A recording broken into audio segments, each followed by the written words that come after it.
கூடாரமாகிய ஒரு வாசஸ்தலத்தை யார்? மோசே ஸ்தாபித்தான். அந்த வாசஸ்தலத்திலிருந்து ஆண்டவர் கிரியை செய்து கொண்டிருந்தார். அல்லேலூயா, ஸ்தோத்திரம்.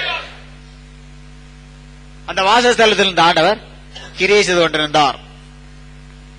யாத்ரா 40 2வது என்ன வாசிக்கிறோம்? யாத்ரா 40 2வது வசனம்.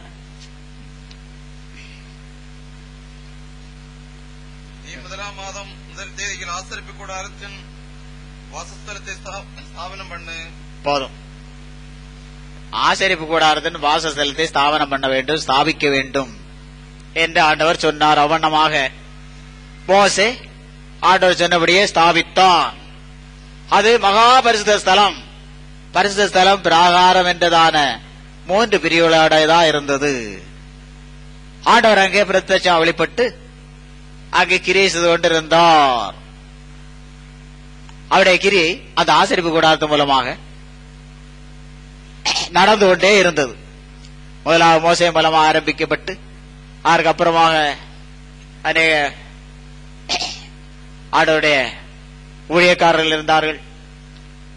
அவர்களை கொண்டும் அந்த கிரியைகள் நடந்து கொண்டே இருந்தது. ஆண்டவர் அங்கே பிரத்யட்சமாக வெளிப்பட்டு கிரியை செய்து கொண்டிருந்தார். ஜனங்களை நன்மைகளை செய்து கொண்டிருந்தார். ஜனங்கள் அவருடைய நன்மைகளை அடைந்து கொண்டிருந்தார்கள், பாக்கியங்களை அடைந்து கொண்டிருந்தார்கள். அவரை தொழுது கொண்டு அவருடைய அவிதமாக காணப்பட்டார்கள்.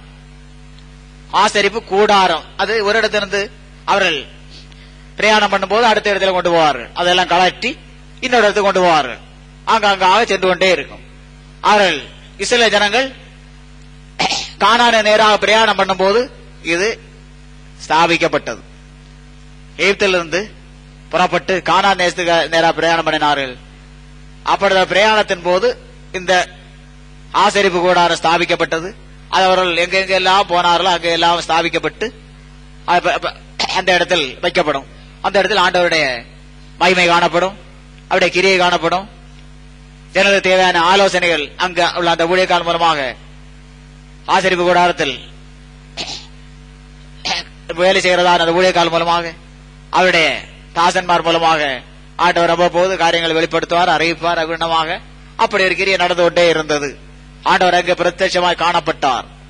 அவருடைய கிரியை அங்கே இருந்து கொண்டுதான் இருந்தது. விதமாக அவர்கள் பிரயாணப்பட்டு இஸ்ரவேல் தேசத்து வந்து சேர்ந்தார்கள். அப்பொழுதும் அது ஆசரிப்பு கூடாரமாக இருந்தது, அங்கெங்குமாக சென்று கொண்டே இருந்தது. அல்லேலூயா, ஸ்தோத்திரம். நிலை இல்லாம நிலைமையோடு இருந்தது. நிலையில்லாத ஒரு நிலையான ஒரு இடத்தில் அது வைக்கப்படவில்லை. கூடாரம் எங்க கொண்டு போய் போறார்களோ அங்கே வைக்கப்படும். அங்கு ஆனால் அங்கு அந்த ஆண்டவருடைய ஒரு கிரியை இருந்து கொண்டே இருந்தது. ஆண்டவருடைய கிரியை அங்கு வெளிப்பட்டு ஜனங்களுக்கு நன்மைகளும் ஆசீர்வாதங்களும் உண்டானது. ஜனங்கள் அங்கு போய் விண்ணப்பம் பண்ணும் போது, வேண்டல் செய்யும் போது, தங்களை தாழ்த்தும் போது, வறுமையாக்கும் போது, தங்களை குற்றங்களை உணர்ந்து ஜெபம் பண்ணும் போது, தங்களை குறைகளை உணர்ந்து ஜெபம் பண்ணும் போது தேவ இரக்கம் அவர்களுக்கு உண்டானது. தங்களை குற்றங்களையும் குறைகளையும் தப்பிதங்களையும் எல்லாம் உணர்ந்து ஜெபம் பண்ணும் போது அவர்களுக்கு நன்மைகளும் ஆசீர்வாதங்களும் ஜனங்களும் உண்டாகி கொண்டே இருந்தது. அவ்விதமான ஒரு கிரியை அப்படி நடந்து கொண்டிருந்தது. எதுவரையிலும் சாலோமன் அரசாட்சி வரையிலும் அப்படித்தான் இருந்தது. சாலோமன் தகப்பனாகிய தாவீது ஆசரிப்பு கூடாரத்தை மாற்றி தேவாலயம், ஆண்டவருக்கு ஒரு ஆலயம் கட்ட வேண்டும் என்று விருப்பம் கொண்டான். அவன் அந்த விருப்பம் உண்டானது. அதற்காக அநேக பொருட்களை சேகரித்தான். அநேக பொருட்களை எல்லாம் அவன் சேகரித்தான். அநேக பொருட்களையும் சம்பாதித்து வைத்தான். விதமாக அந்த தேவாலயம் கட்டப்பட வேண்டும் என்றதான அறிவிப்பு அவனுக்கு கிடைத்தது. விதமாக அந்த தேவாலயம் கட்டப்பட வேண்டும் என்றதான அறிவிப்பு அவனுக்கு கிடைத்தது. ஆனால் கட்ட ஆண்டவர் உத்தரவு கொடுக்கவில்லை. அல்லேலூயா, ஸ்தோத்திரம். இன்ன விதமாக இன்ன அளவில் இன்ன பிளான் படி தேவாலயம் கட்டப்பட வேண்டும் என்று தாவீதுக்கு அறிவிக்கப்பட்டிருந்தாலும் ஆண்டவர் அவனை கொண்டு கட்ட சித்தம் கொள்ளவில்லை. அவன் கட்டவும் இல்லை. அல்லேலூயா, ஸ்தோத்திரம். அவனுடைய மகனாகிய சாலோமோனை கொண்டு ஆண்டவர் அந்த தேவாலயத்தை கட்ட சித்தம் கொண்டார். அவனை கொண்டு கட்டினார், கட்டி முடித்தார். அல்லேலூயா, ஸ்தோத்திரம். ஆவிதமாக தேவாலயம் கட்டப்பட்டது. இந்த ஜெப வீடு கட்ட முன்னால ஐயா அளவு விளாரம் இல்லை, இத்தனை அடி நீளம், அல்ல இத்தனை கோல் நீளம் இத்தனை கோல் வீதியில எல்லாம் இந்த ஜெபவீடு செய்யப்பட வேண்டும் என்று எல்லாம் கொடுக்கப்பட்டது. 2 முறை இந்த 2 முறை மறையெல்லாம் பார்த்து வைக்கப்பட்டது. ஆனால் கட்டு மாத்திரம் நடக்கவில்லை. ஆண்டவர் அப்படி சித்தம் கொள்ளவில்லை. இந்த அளவின்படி எல்லாம் இந்த ஜெபவீடு கட்டப்பட வேண்டும் என்று கர்த்தர் கட்டளையிட்டிருந்தாலும் ஆர்கென்றதான பொருட்களை எல்லாம் சேகரித்து வைத்தாலும் ஐயா கொண்ட ஆண்டவர் இந்த ஜெபவீடை கட்ட சித்தம் கொள்ளவில்லை. இந்த இருக்க ஜன்னல் எல்லாம் ஐயா உண்டு பண்ண ஜன்னல் தான், நிறைய ஜன்னல்கள். அதுல ஐயா உண்டு பண்ணி வச்சதுல இந்த ஜன்னல் மாத்திரம் தான் இதுக்குள்ள இருக்கிறது. மீது ஒரு மரங்களும் இதுல இல்லை. 2 தடவை வாங்கி வைத்த மரங்களும் எல்லாம் வேற காரியங்களுக்கு பிரயோஜனப்பட்டது.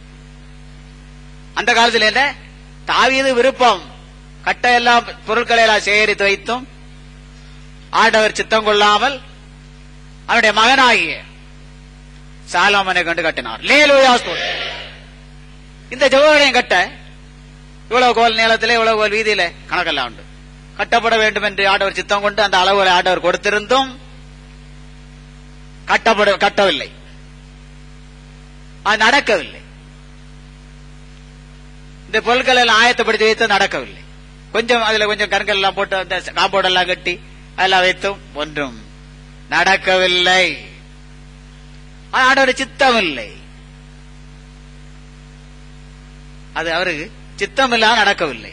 மற்றபடி 2 தடவை மரம் பார்த்து வைத்தால் மீதி கொஞ்சம் இந்த செங்கட்டியம் எல்லாம் எடுத்து செய்ய பெரிய காரியம்தான், பெரிய கஷ்டம்தான். ஆனாலும் லகுவுதான். மரம் எல்லாம் பார்த்து வைத்துக் கொண்டு ஆனாலும் நடக்கவில்லை. இந்த ஜெபவீடை கட்ட ஐயா கொண்டு கட்ட ஆண்டவர் சித்தம் கொள்ளவில்லை. ஆறுபேராக ஐயா மகனாகிய என்ன கொண்டு வந்து கட்ட அவர் சித்தம் கொண்டார், கட்டினார். அல்லேலூயா ஸ்தோத்திரம். இந்த ஜெபவீடை நான் ஆரம்பிப்பேனோ கட்டுவேனோ கட்டி முடிப்பேனோ ஒரு தினம் நினைச்சேன் கிடையாது. நானும் நினைச்சதில்லை, எவனும் நினைச்சதில்லை. அல்லேலூயா ஸ்தோத்திரம். அதோட சித்தம் ஐயா எவ்வளவு விரும்பினார். மரங்கள் எல்லாம் பார்த்து வைத்தார். எல்லாம் பார்த்து வைத்து எல்லாம் நடத்த எண்ணினாலும் நடக்காது. அது அவருடைய சித்தம் இல்லை. அந்த சமயத்தில் நடப்பது அவருடைய சித்தத்துக்குள்ளானதாக காணப்படவில்லை. ஐயா நித்திரை பிறகு அடியானை கொண்டு இந்த வேலையில நடப்பிப்பது அவருடைய சித்தமா இருந்தது, அவரு விருப்பமா இருந்தது, அவரு பிரீதியா இருந்தது, அவரு பிரியமா இருந்தது. அது அவருடைய திருவுளத்தில் கொண்ட திருநோக்கமா இருந்தது. அதான் நடந்தது. அல்லேலூயா ஸ்தோத்திரம், அல்லேலூயா ஸ்தோத்திரம். எல்லாம் இப்படி ஒரு ஜெபவீடை கட்டவோ அல்லது இப்படி ஒரு காரியங்களை செய்யவோ நான் நினைக்கவோ நான் எந்த ஒரு தகுதியோ எந்த ஒரு நிர்வாகமோ நிறைவையோ இல்லாதவன்.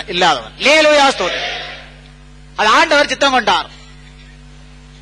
எப்படி ஐயா இதெல்லாம் முயற்சி பண்ணி இதெல்லாம் பண்ணினாலும் அது அவருடைய சித்தத்து உள்ளானதாக இல்லை. அதை பிறகு செய்தான் அவருடைய சித்தம்.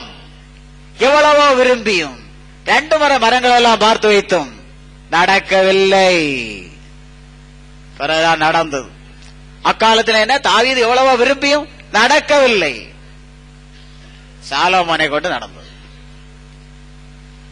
இங்க என்ன நம்முடைய இந்த ஜெபவீடு வேலையும் ஐயா இருந்தது எவ்வளவோ விரும்பியும் நடக்கவில்லை. இந்த அடியானை கொண்டு நடந்தது. அது அவருடைய சித்தம். அல்லேலூயா ஸ்தோத்திரம். இது சாதாரண காரியம் அல்ல. இந்த காலகட்டத்தில் இப்படி ஒரு ஜெபவீடெல்லாம் உண்டு பண்ணி ஆண்டவர் தந்தது, அடியானை கொண்டு இதெல்லாம் செய்தது, அது பெரிய காரியம், சாதாரண காரியம் அல்ல. இந்த பரிசுத்தமான ஜெபவீடை கட்டி தந்தது சாதாரண காரியம் அல்ல. இது மாத்திரமல்ல, இன்னும் இதை விட விசேஷமான ஜெபவீடுகள் எழுப்பப்படும். அல்லேலூயா ஸ்தோத்திரம். இது முதல்ல நம்ம எழுப்பி தந்தார். அவர் முதல்ல எங்கதான் கொண்டு நட்ட இடத்துல இதை வைத்திருக்கிறார். அல்லேலூயா ஸ்தோத்திரம். இதை விட இன்னும் விசேஷமாய் கட்டி தருவார் என்பது என பூரண நம்பிக்கை. அல்லேலூயா ஸ்தோத்திரம். இதல்ல இனி எவனும் பிரமிக்கத்தக்கதான இனி காலங்கள்ல எல்லாம் இதை விட லகு எல்லாம் எந்திர சாதனங்கள் அது இது எல்லாம் ஆகும். எல்லாம் கொண்டு வந்து செய்யறதுக்கு லகுவா இருக்கும். எவ்வளவு விசேஷப்படுத்த முடியுமோ எல்லாம் செய்யலாம். வர வர வர வர நவீனமான காலம். அல்லேலூயா ஸ்தோத்திரம். இதற்காக ஆலயம் எதற்காக கட்டி கொடுத்தார்? ஜனங்கள் அந்த இடத்துல போய் ஜெபம் பண்ணி விண்ணப்பம் பண்ணி வேண்டல் செய்து தங்களுக்கு தேவையான ஆசீர்வாதங்களை அடைந்து கொள்ள. 2 நாளாகமம் 7ஆம் அதிகாரம் 13-16 படி வாசிக்கும்போது என்ன எழுதப்பட்டிருக்கிறது?